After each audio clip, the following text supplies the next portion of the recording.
तुम्हाला पहिल्यांदा गायन कलेचा सहवास कुणाकडून, कधी आणि कसा लागला?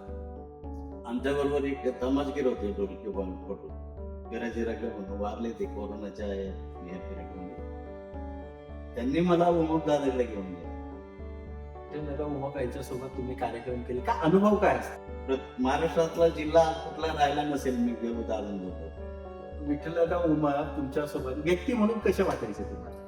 समाज सूचकता, जिथल्या तिथे त्या प्रसंगानुरूप काय लिहिले पाहिजे, काय गायले पाहिजे, हे त्या माणसाला जे अवगत होतं. मला ते दुसरा मी कोणी ऐकला नाही तसा. तुम्ही जेव्हा विठ्ठलदादांसोबत काम हो. करत होता तेव्हा आणि आता जे काही कार्यक्रम गायनाचे सुरू होतात ते पाहता तुम्हाला अशी काय नेमकी खंत काय होती? त्यावेळेचा आपला जो समाज गायनाच्या कार्यक्रमासाठी जो तुटून पडत होता तो आज नाही दिसत.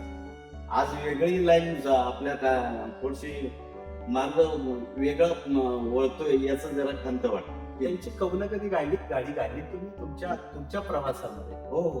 जरी ना भारतानं मानाचं एक पान दिलं, जरी ना भारताने मानाचं एक पान दिलं, वाहती त्यांच्या पदी कोटी फुलं, कोटी फुलं, वाहती त्यांच्या पदी कोटी फुलं, कोटी फुलं.